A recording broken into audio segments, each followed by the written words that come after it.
Ang ganda. Lalo doon sa lugar na yun. Kaya tingnan natin. So, dalan natin yung bike natin pero akay natin siya ngayon sa Lemery. At magkarbulod muna tayo, pansit. Hey, what's up mga bro? Yan. Nagbabalik OFW Cyclista. Na-miss nyo ba ako? Sorry, nagtagal ako na walang upload. Yan. So, sa pagbabalik ko, meron tayong pasabog agad. Unboxing ng ating bagong bike. So, dati si Aprilia White, yung ating bisikleta, yung Excalibur 8. So, ito ngayon yung magiging bisikleta natin ngayon kasi ibinenta na natin si Excalibur 8. Ayan. And ito ay si Honda ALR4. So, ano na siya?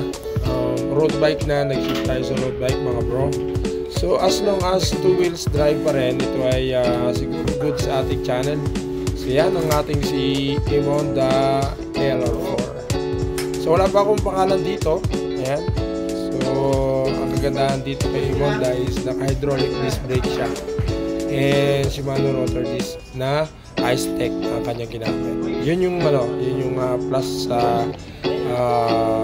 sign dito sa ating sa ating ALR4.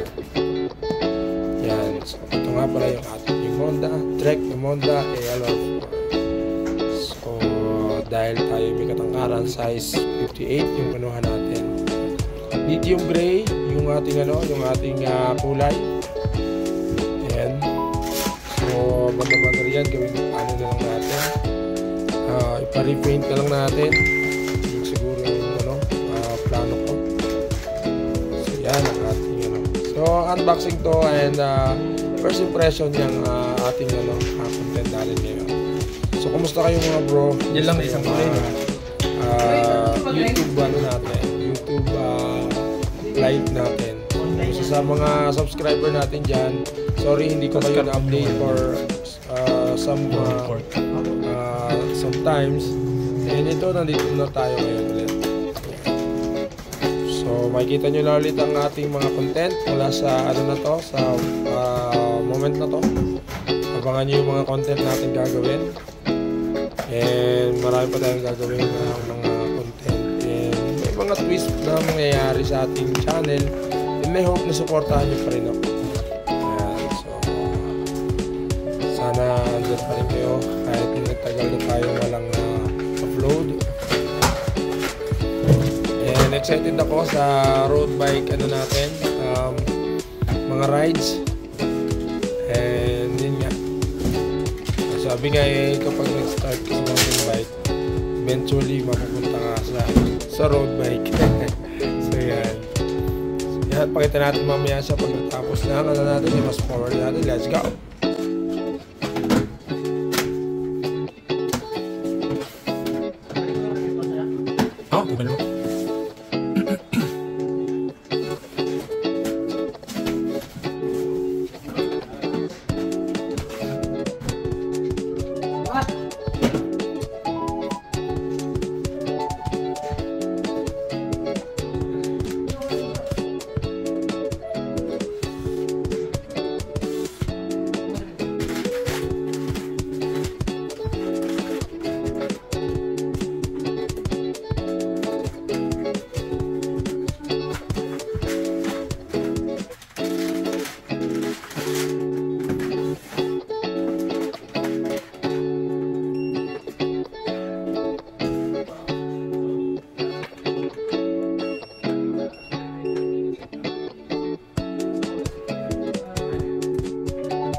Tapos throw axle siya.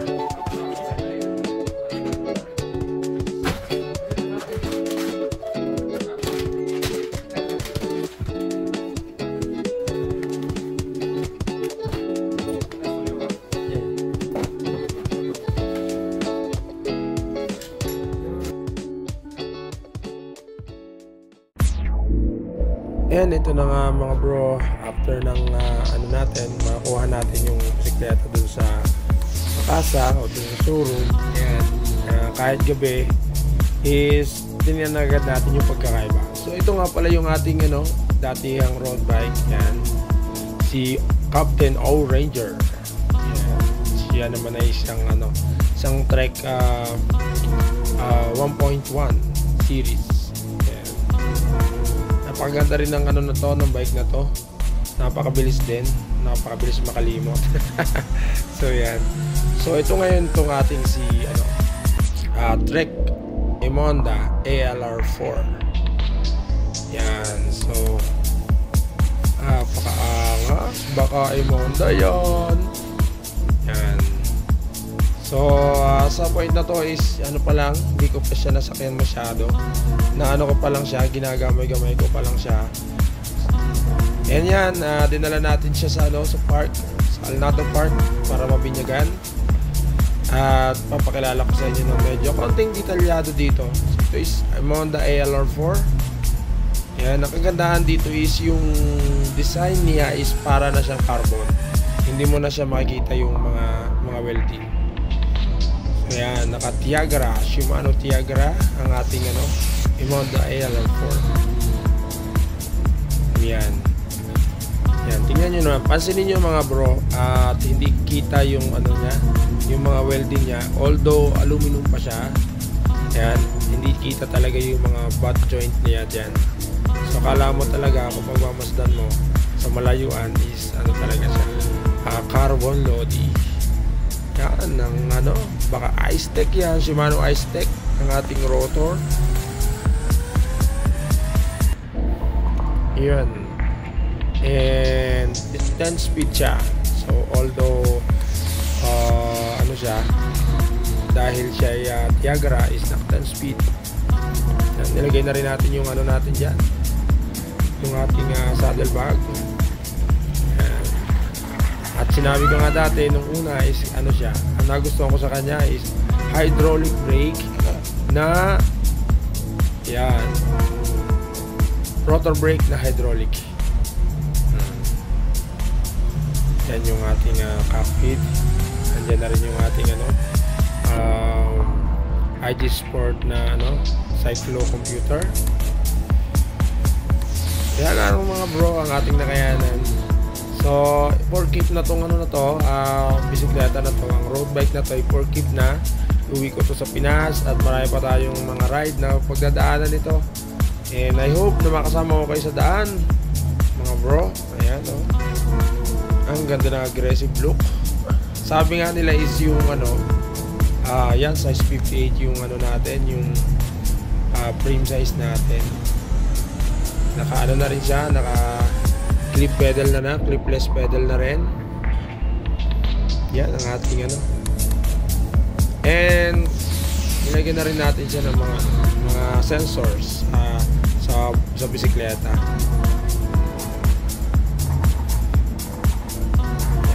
So iuwi ko na lang to, and plan ko siyang i-repaint ng talaga yung team issue color ng